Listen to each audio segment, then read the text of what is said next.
Now we'll move on to our speaker. I think it's great that we've got such a good turnout here. Saw lots of conversation, discussion on the Facebook page, which I thought was really exciting. And I think we're going to be able to have a really good conversation. We have some books, which I think are mostly gone, but there's still a few there, and a poster with a quote from John Stuart Mill that I really like. And I won't read the whole thing to you, but the point is that Mill really emphasizes the point of not silencing expression, because it's important to hear from different people with different perspectives, even if, and he says, especially if those people are wrong. Because if they are wrong, then we can all talk about it and learn about why they're wrong and have a conversation that's not going to take place if we don't have that discussion. So that's why I think sorts of things on freedom of speech on campus, political correctness, are so important. There's an attitude, and I'm really actually torn about this, whether this is something I just see in the media or whether this is really happening. But there's at least a perception that students in some schools, in some cases, will not want to hear from people if they think they're wrong. And what I say to students, you should be listening to as many people who you think might be wrong as possible to figure out exactly what you think and to strengthen your arguments. So our speaker here today is going to be discussing some of those issues. Professor SAAD teaches at Concordia University. He's a professor of marketing. He's also studied at McGill, has a PhD from Cornell University, does a lot of work in sort of evolutionary psychology and marketing in the business world. But what he's going to be speaking to us today about is political correctness on campus and whether there's a stifling of ideas. And with that, I'd like you to welcome Professor SAAD.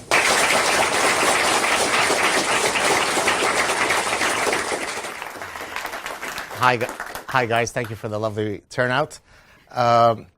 So what I'm going to do today is discuss instantiations of political correctness by actually referring to a lot of incredible cases that have happened, some in the United States and others in Canada, and then hopefully end with some recommendations.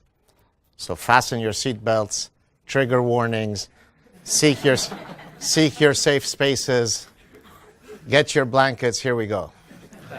So I'll talk about the language police a bit and university speech codes, which are antithetical to, certainly in the United States, with the ideas of the First Amendment.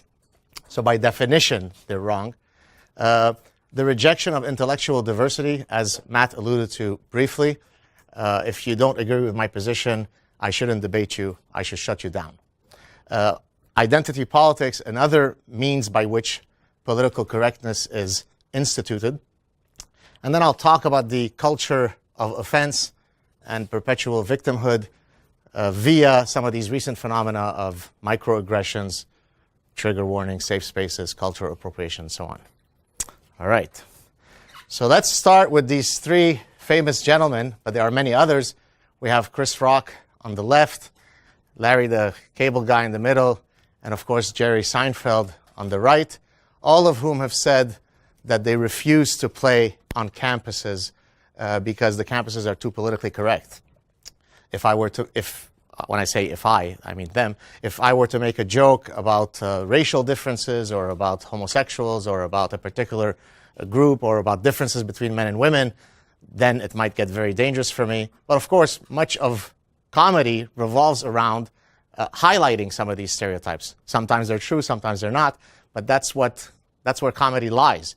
And if guys with this reputation are afraid to show up on campus, that sort of gives us a sense of the general atmosphere on campuses. Other comedians who've weighed in on this PC police include Bill Maher, John Cleese, Russell Peters, a Canadian, and Gilbert Gottfried, but there are many others. Okay, so that gives you a bit of a sense of how dangerous it might be to say the wrong thing on campus, at least from the perspective, in this case, of a comedian.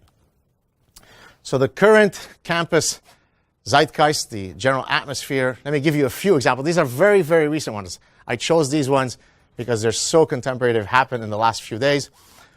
The first one is truly breathtaking. It's difficult to imagine that someone is not making this stuff up.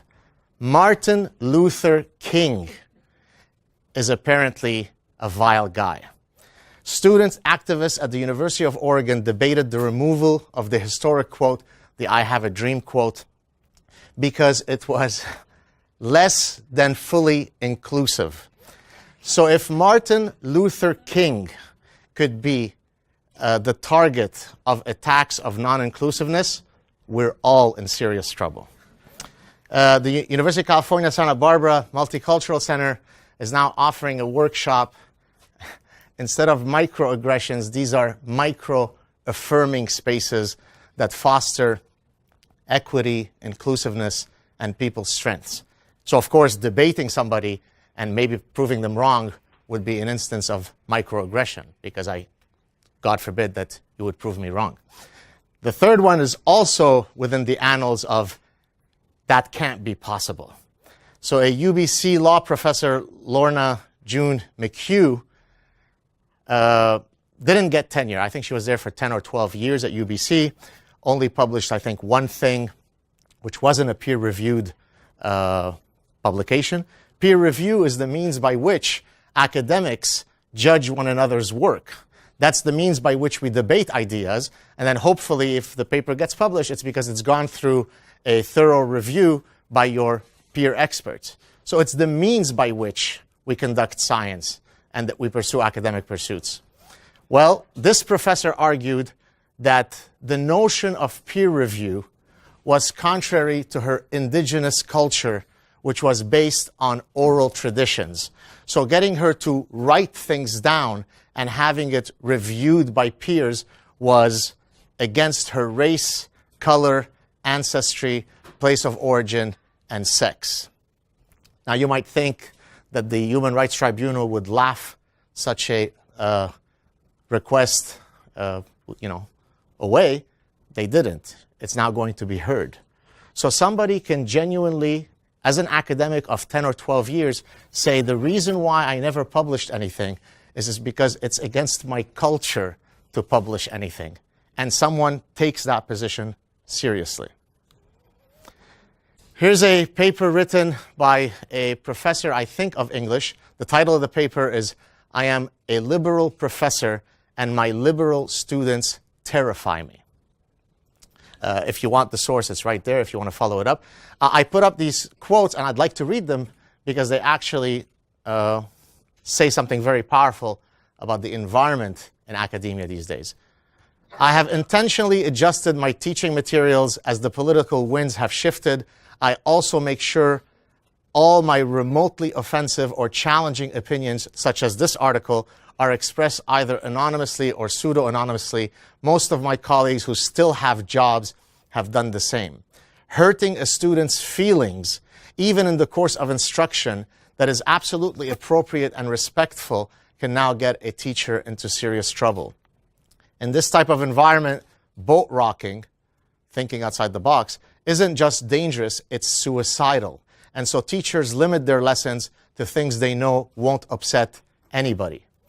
This shift in student-teacher dynamics placed many of the traditional goals of higher education, such as having students challenge their beliefs, off limits. It's hurtful to challenge somebody in terms of their positions.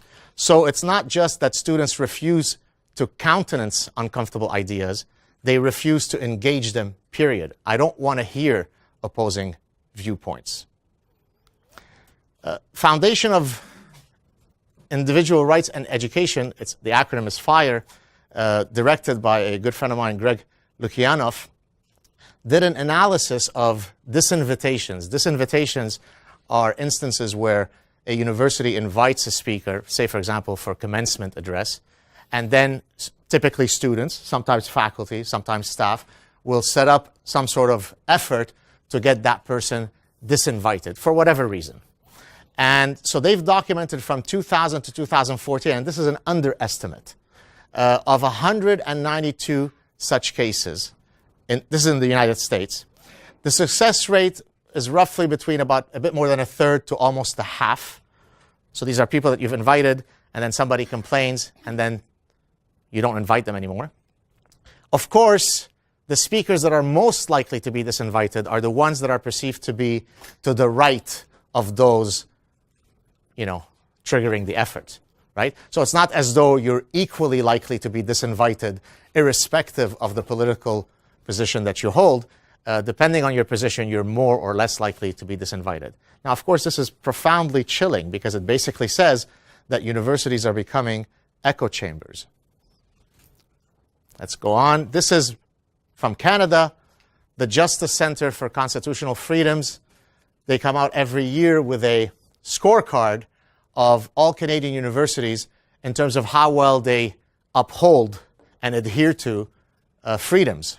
And so they look at 4 specific metrics: the stated official university policies, the actual practices of the university, student union policies, and then student union practices. So each university, in this case in Canada, we've got 55 of them that were rated. So there are 55 universities times 4 scores. They could give you either an A, which is, it's a very free place, all the way to an F. So there are 220 scores. There were 8 A's given out of 220 scores in Canada. There were 41 F's. So there are roughly 5 times as many fully failing universities in terms of their ability to foster environments of freedom as there were on the other end of the continuum. For those of you that want to know how your school fares, University of Ottawa, with all due respect, scores an F, an F, an F, and a D. And just so that you don't think I'm bashing you guys, I put up my school as a counterpoint. We scored slightly better with a C, F, and a D, and an F. We both don't have much to be proud of. Examples of what I'll be doing throughout this talk is many of you don't know the type of landscape we're living in academia. And so by offering you some very vivid examples, hopefully it will contextualize for you how the winds are blowing. So examples of language police, these need not be strictly restricted, of course, to academia and academic settings, but you shouldn't say secretary, you should say administrative assistant, you shouldn't say janitor, it's a custodial engineer, and we could keep going down. You shouldn't say women, because women has men as part of it. It should be women with a M-Y-N. You shouldn't say a terrorist act. It's a man-made disaster. You shouldn't say a fat or obese person. It turns out that I am differently weighted. So when my physician looked at me and said, "Hey, Gad, you need to lose some weight," I said, oh, that's fattest. I'm differently weighted. You have no right to levy that accusation at me. Then you've got, instead of older students, students who are older because their age is older. That's ageist. They are non-traditional students. You don't say Merry Christmas in departments. You say Happy Holidays because it's offensive to trigger people with the word Christmas. How else do we institute a thought police in universities or political correctness? Well, we do so by having those who are entrusted with teaching the students, hopefully all holding roughly the same political viewpoints. So there's a study that was done by Cardiff and Klein, great study, I highly recommend you check it out, where they looked at the political registration, this is in the United States, of professors across 11 schools that varied very much. Some schools are private schools. We don't have this distinction in Canada, but in the US you've got public schools, you've got private schools, you have religious schools and secular schools, big schools, small schools. So they tried to cover the full spectrum, and they looked at the ratio of Democrats versus Republicans within the faculty. The ratio across all 11 schools was 5-to-1 Democrats. Now, that itself is quite problematic. Problematic not in the sense of you're taking a position, but Republicans are better. Problematic in that you're shutting out political diversity. There are some issues that are not black and white. There are some issues that can be tackled in a broad range of ways depending on your starting point from a political perspective.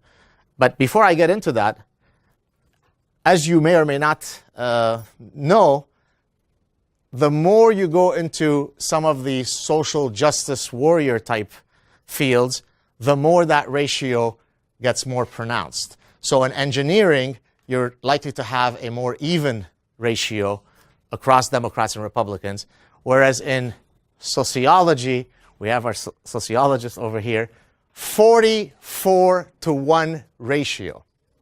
That's not a typo. That's an actual number. There's a 44-to-1 ratio of Democrats to Republicans. If all of you are one day going to be parents of children who are studying in the United States, and if you are intellectually honest, you should be upset about that. It doesn't matter whether you believe in the positions held by the Democratic Party or those of the Republican Party. You want people to be exposed to diversity of opinions. My man. Thomas Sowell said, the next time some academics tell you how important diversity is, ask how many Republicans there are in their sociology department. In other words, we're very, very good at promoting endless forms of diversity. Racial diversity, ethnic diversity, religious diversity, sexual orientation diversity, and so on. But the most important diversity of all that should be at a university, which is intellectual diversity, no, that one we simply won't tolerate. We should all think in exactly the same way. And as I said, this is profoundly bad because not all issues have a veridical scientific answer. Some of the people wrote to me when I've talked about this and said, well, what do you mean? How could you not want people to be Democrats? Obviously, the Democrats are all smart and the Republicans are all, toothless redneck hicks. And so clearly it must be that you'd want your professors to be part of the Democratic Party. Well, of course, that's outlandish. There are things where that's true. For example, when it comes to evolution deniers, they're much more likely to be within the Republican Party. So think about a typical Southern politician who's part of the Republican Party. He or she is more likely to be an evolution denier. In that case, I'm against that position. But some things are not clear, black and white. What your position is on affirmative action or the death penalty or fiscal policy or gun control and so on might be different depending on your starting point. And you should be exposed to the different possible perspectives. Now this one is I'm giving you a sample here of a much longer document. This is a group of student activists at Dartmouth College. I was a visiting professor in 2002 at Dartmouth College. Great school, but certainly there are some rather aggressive student activists. So they had this thing called the Freedom Budget, where they occupied, I can't remember the exact details, maybe it was the president's office, and they demanded that each of these, demands be met. Now, I don't have all of them here, but I chose a few that are quite extraordinary. And again, bear with me as I read them. And again, think about how chilling it would be if such demands were met. So number one, you must establish Japanese language affinity housing, Korean language affinity housing, and Hindi, Urdu language affinity housing. Why stop at these three? There are 10,000 different cultures. Let's set up a Lebanese Armenian affinity housing. What about Lebanese Jewish affinity housing? What about Turkish Armenian affinity housing? What about Christian Palestinian affinity housing? Right? So that's what identity politics is, right? The individual is lost. My identity matters first as part of a group. The next one is quite a good one. Ensure that 47% of postdoctoral students are people of color. I don't know how they got 47, but apparently there's something quite magical about 47. And people of color, I'm from Lebanon. So am I okay? I'm not Caucasian. What I speak about when I talk about evolutionary psychology, will it be more veridical or less as a function of whether I were Caucasian or a person of color as I am, brown and fat? It's offensive. Create a Professor of Color series. Bring a professor of color once a month in order to expose the Dartmouth community to a wide range of ideas. So if you want to study number theory in the mathematics department, you want to study the distribution of primes, you should bring in a person of color to teach that because maybe he or she has a different perspective about the distribution of prime numbers? Or might that reality be invariant of the person's skin color? I don't think Martin Luther King would be very happy with this particular set of demands. Departments that do not have women or people of color will be considered in crisis and must take urgent and immediate action to right the injustice. Hey, math department, I don't see any women, people of color. It's crisis, time to intervene.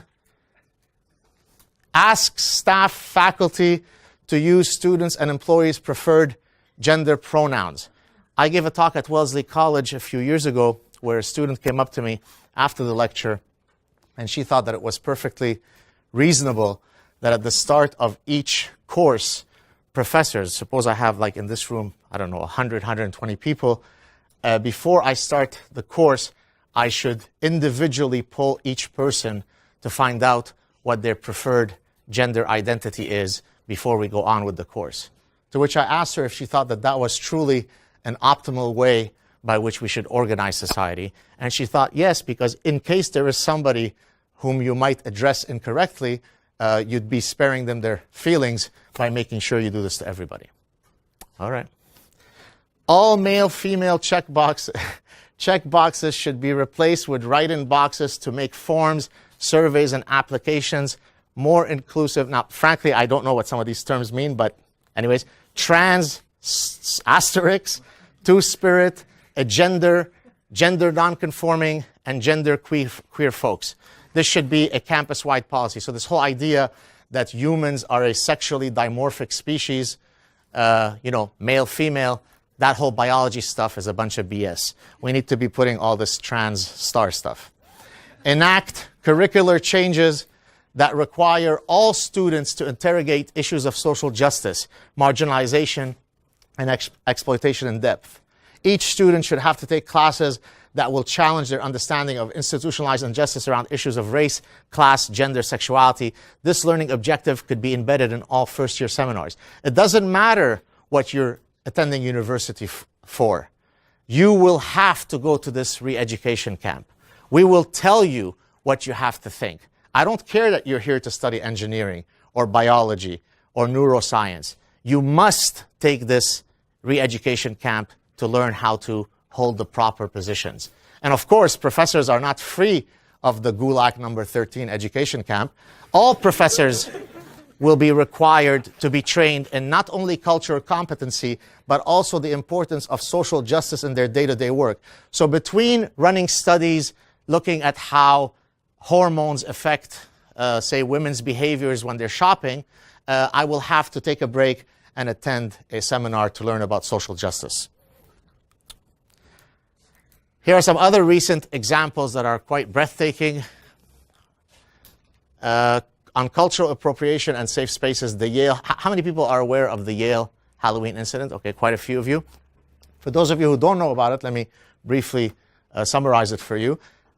Nicholas Christakis is a very accomplished scientist. He's both a sociologist who studies sociometrics, how things move in groups, and he's also a physician. And Erica Christakis, I think she was a developmental psychologist. She had some sort of teaching position. And as is true of many universities in North America, the administration puts out a flyer asking people to not wear any costumes that might be cultural appropriation of somebody. So, don't wear a cowboy because that's whatever. Don't wear Native Indian. Don't wear an Arab suit. Don't wear Pocahontas. Pretty much there is no suit that you could wear. And so Erica Christakis wrote a unbelievably tame, gentle, carefully worded, tepid letter stating, maybe it's not right for universities to be imposing or interfering. These are adults. Yale students are adults, ultimately. They're at Yale. Maybe it's not really within the purview of the university to be doing this. Some social justice activists got very, very upset.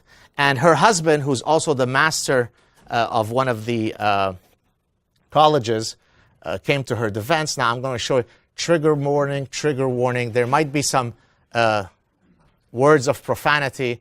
So if you're going to be triggered, please cover your ears.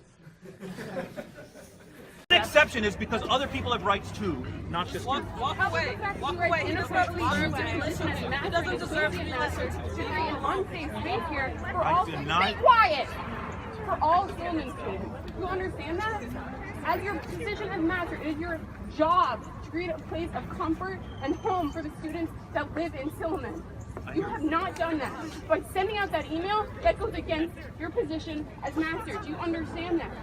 Then No, I don't agree with that. Then why the fuck did you accept the position? Because Who I have the a fuck hired you? I have a different You vision should than you. step down. If that is what you think about being a master, you should step down. It is not about creating an intellectual space. It is not. Do you understand that? It's about creating a home here. You are not doing that. You're supposed to be going our against advocate. that. You hear that? You get the general idea. So she's in his face, she's hostile, she's swearing at him. He's incredibly restrained and unbelievably polite. She argued that Yale is not about creating intellectual environments. It's about creating safe spaces. Okay? A home. Exactly. Here's another incredible example. Laura Kipnis. Does anybody know that case? Only a fewer. Okay. Laura Kipnis is a professor of, I think, film studies and media at Northwestern University. And again, notice that these are all very elite universities. It's not as though this type of atmosphere is something that is reserved for some outlier quack schools, right? These are, the hotbeds of intellectual thought, certainly in the United States, and of course, in many cases in Canada. So she wrote an article where she was rebutting this idea that, women are being raped all over campus. And she, by the way, she's an ardent feminist, right? She's a woman. She's an ardent feminist, so she holds all of the correct identity politic chips on her side. She wrote an article where she was trying to put in context that, maybe we need to sort of get a bit of a grip, that it's simply not true that there's this massive, gang rapes going on everywhere, right?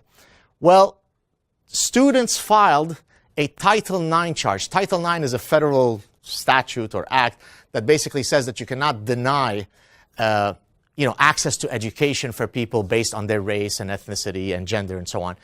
And the fact that she had written an article as an academic to rebut their position was threatening to them. So her expressing an alternate position was threatening. They would feel unsafe, and hence they wouldn't be able, and future students wouldn't be able to safely attend this university because of the position that she had taken. So to argue against somebody else's position becomes a form of assault that should be punished. Not good. And now we've got the beautiful microaggressions. This actually happened at one of my two alma maters at McGill. So Brian Farnan, VP of the Student Society of McGill University, sent out an email with the words, "Honestly, midterms, get out of here," followed by a doctor clip of President Obama. Has anybody seen this clip? Let me, I don't know if it will. Yes, you have? Okay. I'm not sure if it will. The edited video, so let's see that. I appreciate the tenor of the conversations. I think it will actually yield results before the end of the year, and I look forward to continuing this dialogue in the months ahead. Thank you very much, everybody.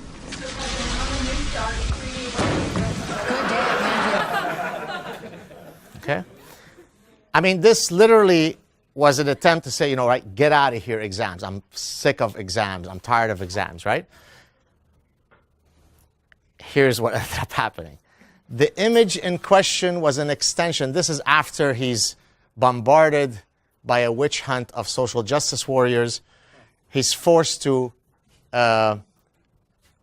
issue an apology, which includes the following quotes. The image in question was an extension of the cultural, historical, and living legacy surrounding people of color, particularly young men being portrayed as violent in contemporary culture and media.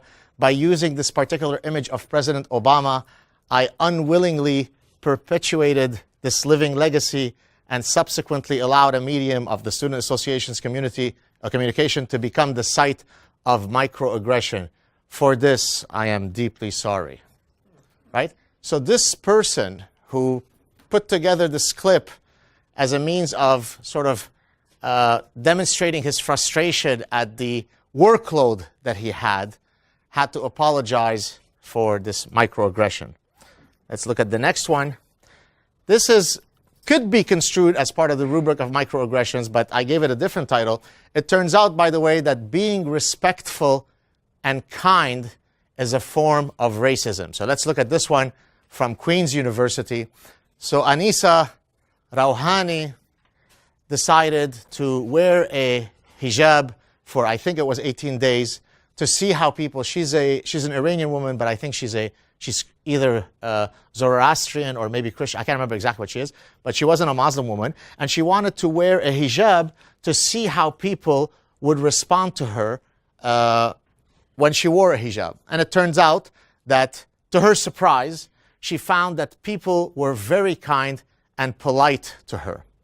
Now, of course, what I would come with the conclusion, if I have a functioning brain, is that, well, maybe there aren't massive number of rabid KKK racists walking around everywhere. But she couldn't have that conclusion. It turns out that this overt tolerance and kindness is a manifestation of overcompensating for people's latent bigotry and intolerance. Being kind and tolerant is racist. In other words, by people being polite, kind, gracious with her when she was wearing a hijab, the only possibility is that they were compensating for the latent hatred that they had in their heart. Therefore, all roads lead to racism. If I am racist, I'm racist. If I am kind, gentle, tolerant, and non-racist, I'm racist. How could I not be a racist? I can't in the world of modern academia. Trigger warnings, yes. Trigger warnings on course syllabi.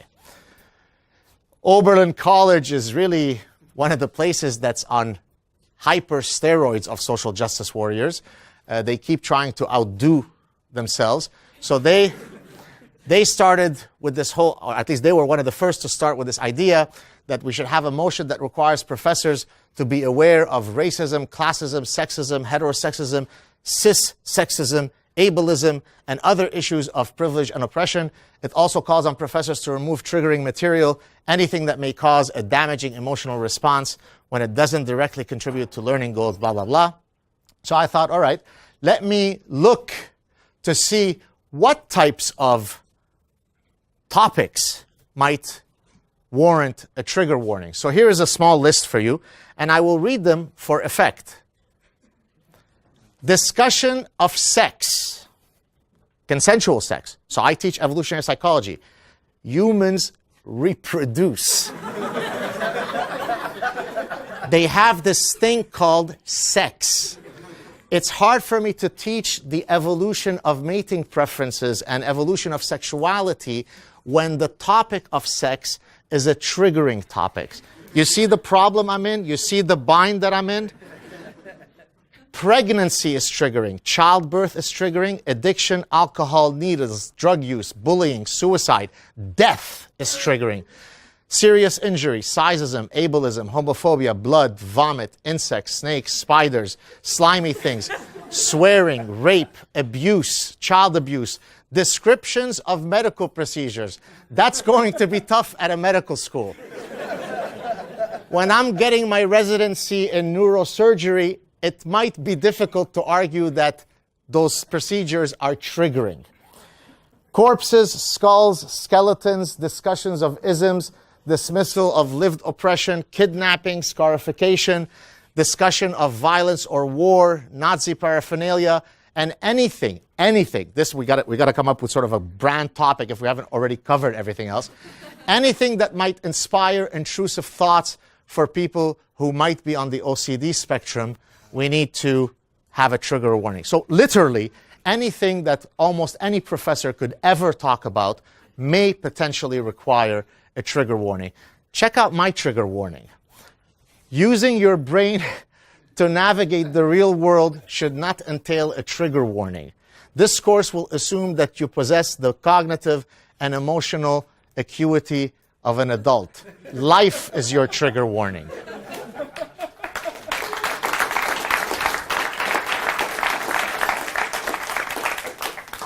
Sorry, I don't know why it came out 111. It should be 123. In case anybody is triggered by the number 1. One of the dangers of trigger warnings is that, not trigger warnings, of thought police and political correctness, is that people engage in self-censorship, right? You may not see this, right, because it's latent, right? So before you open your laptop and start writing that article that you want to publish on Huffington Post, you have to think, oh, should I do it, or will the social justice warriors come after me? My wife will often come nervously behind me when I'm working on my laptop, and she looks nervous. She says, oh, well, what are you writing? And I said, well, I'm writing something. What is it? And she'll say, remember, we have 2 children. Now, the fact that a mother could look to her husband in the 21st century in Canada, he's a professor, and she's arguing, please be careful with the words you use because we have young children. She's not saying this because she's some paranoid lady who's unaware of the realities of life. That's, right? That's the proverbial robin singing in the coal mine. Where is it? Not robin. Canary singing in the coal mine, right? I mean, that's saying something quite profound about the type of environment that we live in, where you have somebody who is afraid for the safety of their children. This is precisely how totalitarian anti-liberal ideologies flourish. Number 1, if they can, in certain places in the world, they simply literally behead you. Say the wrong thing and you're dead. Now, in the West, you can't do that yet. But what you can do, you could behead them in other ways. You could behead them by stifling them through various nonviolent means. You could harm somebody's reputation. So Richard Dawkins, many of you know him, right? You can't behead him in the West, but you certainly can try to tar him. You could try to make him out to be a neo-Nazi, hateful, racist bigot. He's none of those things. He's about as liberal as you can get. You could go for Sam Harris and say that he is a Dr. Mengele, Hitler-type guy. He's none of those things, right? And of course, you could create a climate of fear where you just censor yourself. And then that's it. We don't have to worry about you saying anything that is against our ideology. Healthy societies, I don't mean to moralize, but it's very important, especially in the context of the Institute for Liberal Studies, to remind people of these. Healthy societies are precisely those that are unapologetically free. That's how you establish that a society is healthy. When you go to see your physician, there are a few very quick metrics that he or she can take to determine your sort of basal level of your health, right? Let's check your weight, let's check your blood pressure, let's do a quick blood work to see your cholesterol score, let's check your blood sugar, and hopefully we have a good baseline to know if you're heading down the right path. Well, if you want to do a similar, quote, medical test on societies, look to see how free they are, how much economic, political, religious, sexual, reproductive freedom, and so on they have. All of those freedoms, none of them can happen, none of them can be protected without freedom of speech. That's the one from which everything else flows. What political correctness does is it attacks that fundamental freedom. It is an affront to freedom of speech to be constantly shackled by the fears imposed upon us by the politically correct thought police. And so, what is my, again, I don't know why it's 1-2-1, it should be 1-2-3. So, we need to eliminate all forms of thought policing. And I'm already seeing a greater number of people that are gaining courage to speak out against some of these movements. One of the things that I say with regret is true about me is that I'm one of the few academics that is so openly, exhibiting disdain for all of this. It shouldn't be so surprising that an academic gets up and says, hey, it's enough, right? Yet most people are afraid of their shadows. Most people are careerists. They're afraid that if they utter the wrong word, how will this affect my career? So they stay quiet. What we need to do is freedom of thought and freedom of speech, as I said, are the two most fundamental human rights. They are the bedrock on which Western liberties and freedoms have been enshrined. No more campus speech codes. Campus speech codes are an affront to our most fundamental liberties. Now, you shouldn't, of course, scream fire in a theater. That's the classic test. You shouldn't say things that incite violence against other people. You shouldn't say things that defame or that are libelous against other people. That's it. Everything else is open. Nothing is out of bounds. Either you're free or you're not. We should promote vigorous intellectual debates. We should seek intellectual diversity.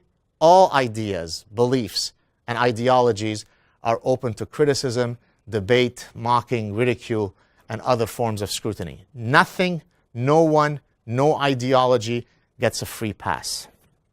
And finally, we should eradicate the ethos of coddling and infantilizing university students. No safe spaces, no trigger warnings, no microaggressions, no cultural appropriation, no special privileges based on identity politics. Liberal societies believe in the sanctity of the individual and not in the non-equal treatment of groups rooted in oppression Olympics and victimology poker. Thank you very much.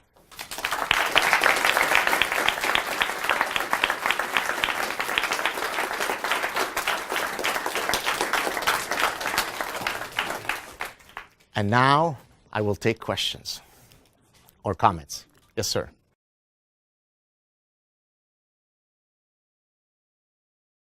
So, I mean, I can answer that without specifically referring to Marxism, right?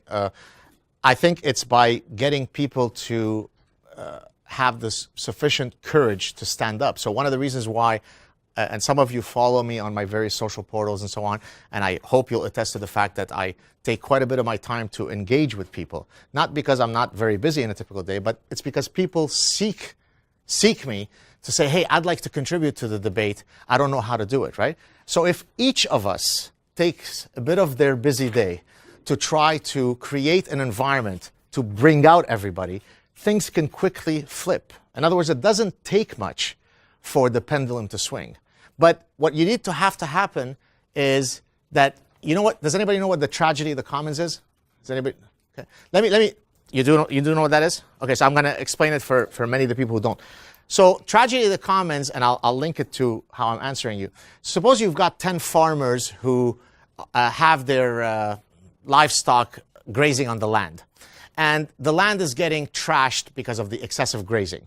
And so the 10 farmers decide for the next 2 years, we're all going to stop our livestock from grazing on this land. Let's shake an honors agreement.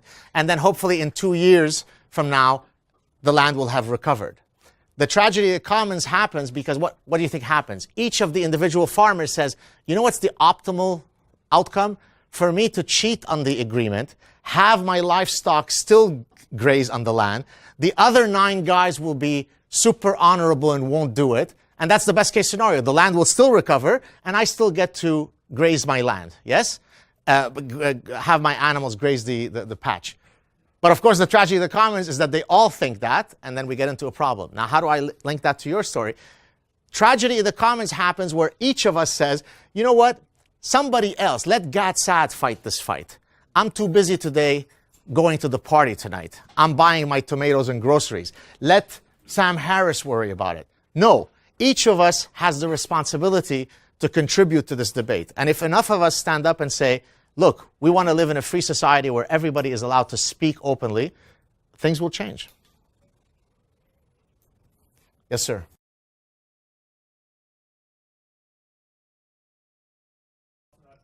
Right. So, yeah. So, I mean, what you're doing there is arguing against or for affirmative action. When I put up this example,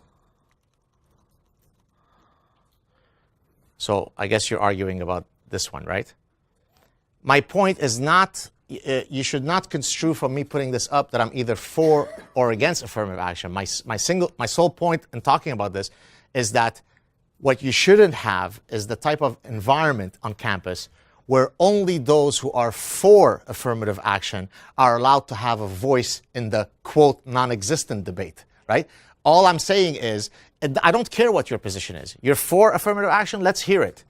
He's against it, and he should be given the right to speak about it. What happens on campuses is, if you are for abortion, you're welcome and you're progressive. If you're against abortion, you're not. Okay. Now, I happen to be I'm pro-abortion. But I fully support the right for religious folks who might have their own moral compass to argue why they're against it, to exist, to have a right to speak. That's not what happens on campuses. What happens on campuses is I'm only willing to engage those with whom, that share my ideas. That's not good. Yes, sir.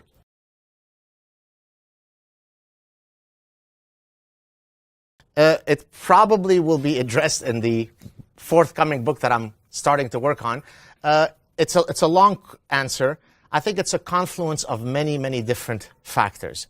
So, for example, there's a culture of entitlement, the culture of narcissism, the culture of perpetual victimhood. There are all sorts of singularly unique factors that contributed to creating this tsunami of BS.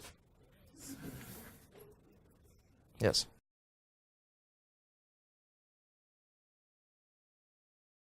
Yes.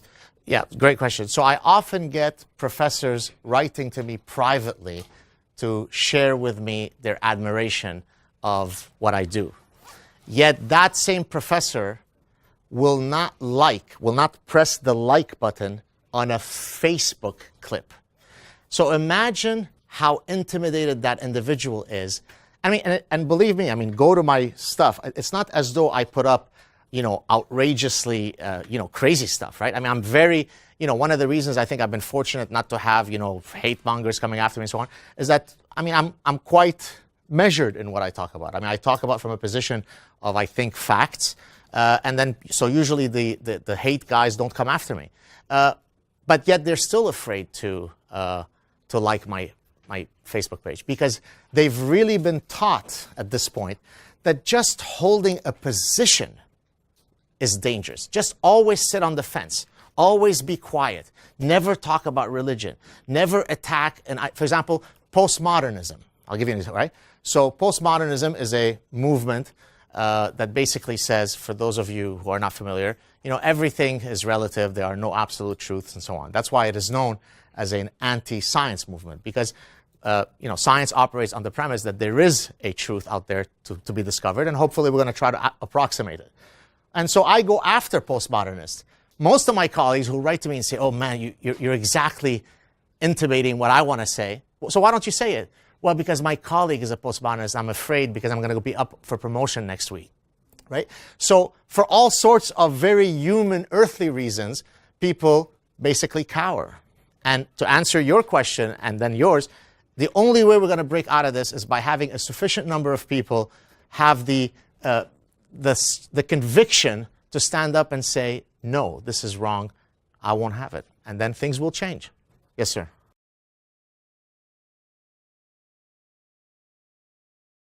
Yeah. It's a mass delusional phenomenon. It's basically they're involved in an orgiastic, in vivo cannibalistic thing on themselves. So now the snake is eating its own tail. It's just it's an outlandish phenomenon. Historians in the future will look back at this period with great amazement, because it's simply extraordinary. I had a colleague who, here's another story about political correctness. I had a colleague who tweeted, very, very accomplished evolutionary psychologist, the most meek, gentle, liberal guy you could imagine. I know him personally. He's a friend of mine.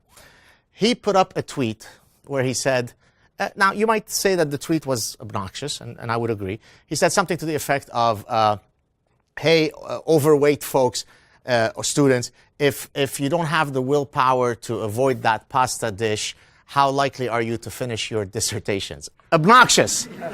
It was obnoxious. I wouldn't put up that. Not because I'm politically correct, because I don't think you should frivolously be, right? He thought he was doing a funny quip. It backfired. Now, if you saw the backlash that this guy got, he was let go from his visiting professorship at Stern Business School in New York University. They tried to see if they could fire him from his tenured position at University of New Mexico. And when they weren't able to do that, they were actually very upset. So imagine the mindset of somebody who can spend all their effort to try to rally up a mob, an e-mob, to try to get rid of it. Now this guy should not have probably written that tweet. I mean, it was obnoxious. There was no reason for it, right? But should it be that he should lose his entire career? Well, if you come from an ethos of never offend anybody, then yes, he should be feathered, tarred, and lynched. That's grotesque.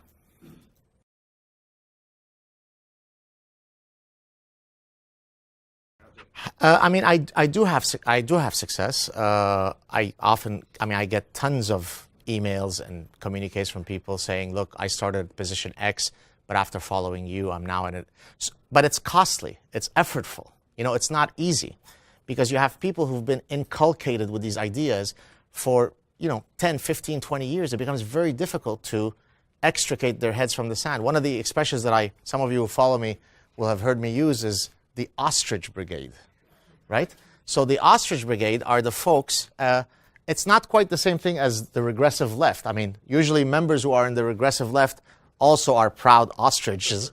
But the Ostrich Brigade are basically folks that have their head in the sand and they're really impervious to reason. But we have to be optimistic and hope that we could reach them. So hang in there. You'll make a difference. Yes?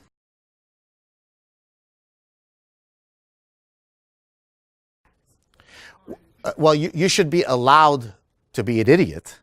So in other words, if you were the head of the National Institutes of Health and you said, hey, I believe that vaccinations cause autism, and that is clearly not what the scientific evidence suggests, then you could say, hey, based on your professional position, you're not allowed to hold that position. But an individual can walk around and be perfectly wrong. Right? We can't shut them down. Let me give you a perhaps more grotesque example. When I was a doctoral student at Cornell, there was a guy, I can't remember his name, who was doing the rounds of all the elite schools, basically under the guise of, hey, I'm here to discuss, to debate whether the Holocaust happened or not. Well, I mean, if there's ever been a historical fact that is clear, is that the Holocaust happened. It's quite offensive, if you'd like, to have to debate it. Why don't we debate whether Ottawa exists? Why don't we debate whether there is a room here, right? So, but yet, despite the fact that I find this grotesque, he's allowed to be this offensive. He's allowed to be this wrong.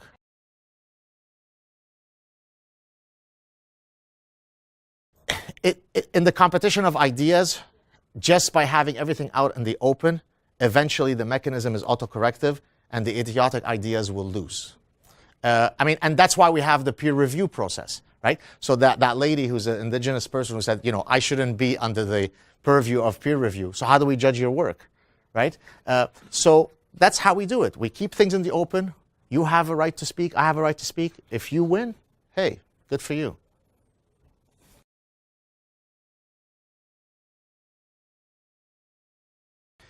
To keep it within the theme of what we're talking about here is foster the environment that allows for people to never engage in self-restraint when engaging in political dialogue, right? Let me give you an example. A few days ago, I had as a guest on I have a YouTube channel where I invite guests to chat with me. I had a guest by the name of Professor Salim Mansour. He's a political scientist at Western University. He's a practicing Muslim, very, very serious about his religion, very liberal and secular guy, who appeared in front of the House of Commons Standing Committee on Immigration and Citizenship to basically argue against an open door policy from people coming from his background, right? Well, he may be perfectly wrong, or he may be perfectly right, or he may be somewhere in between. But if we live in a free society, that guy has a right to go and do this. So we have to create the environment in these rooms, in Parliament, in our bars, everywhere where people feel free to share ideas. Sometimes those ideas are grotesque, then they will lose out in the battle of ideas. Yes, sir.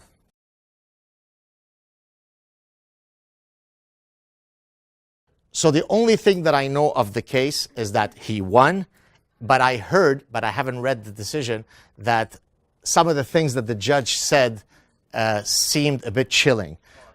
So I don't know enough about it so you probably know more about it. But at the very least, I'm happy that he won.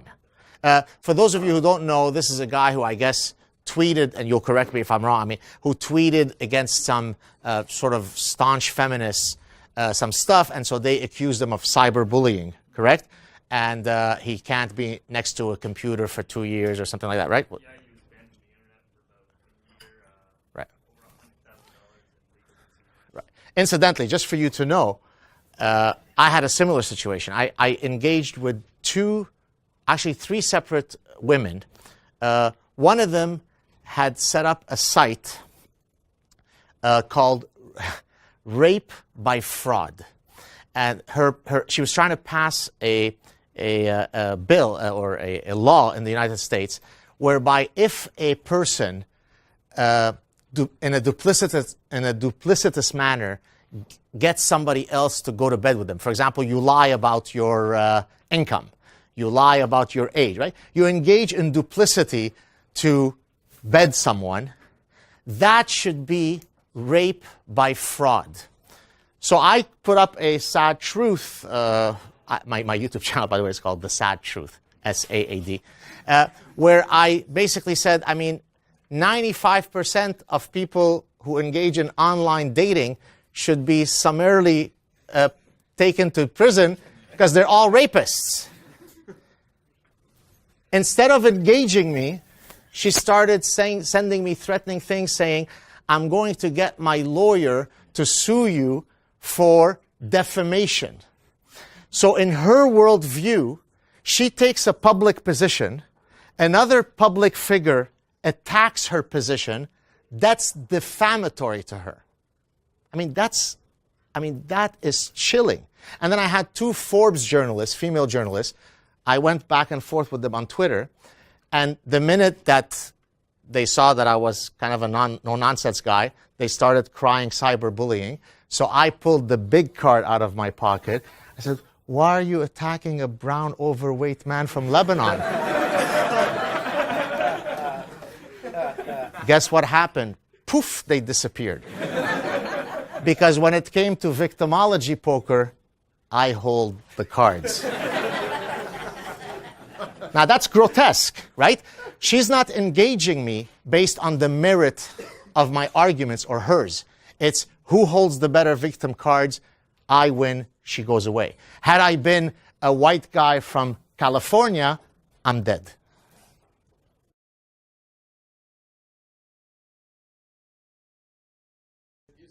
So I have a theory for that. You ready? All right, get ready. Trigger warning, trigger warning. There is a disorder known as Munchausen Syndrome. Okay? Munchausen Syndrome is a psychiatric disorder where typically a biological mother, well, this is Munchausen Syndrome by proxy. Let me step back. Munchausen Syndrome is where I fake illness and I go to the hospital because that will garner me a lot of sympathy, right? Munchausen Syndrome by proxy is where I harm my child or my pet or my elderly parent so that way I could take them to the hospital and people say, oh my God, what's wrong with little Johnny, right? Well, I think this hyper sort of victimology poker is a manifestation of this type of Munchausen syndrome. I can garner a lot of sympathy by constantly walking around through life through a prism of endless victimhood.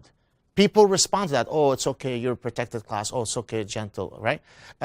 Listen, it's hard to argue this stuff with me because I always can cash the card of I escaped execution in Lebanon. Therefore, you better have a really strong victimology story to outdo mine. And usually, again, they run away. So this is what happens when people are using their identity for these types of purposes. It's grotesque. Be proud of who you are. Nobody should harm you for who you are, but you don't have to constantly put it in my face. We'll make this the last question because there's a class coming up. Is there anybody who hasn't spoken? I'll let him decide. I don't. You're like streaming, so please go ahead. Sorry about that. We'll wrap up then, so the other class come in. There's just 3 quick comments before we leave. One is we've left some feedback forms. If you have any comments or questions, please leave those on the desk. We'll pick them up. Second is I want to thank all of you for a very respectful and interesting discussion, and also thanks to our speaker. Thank you.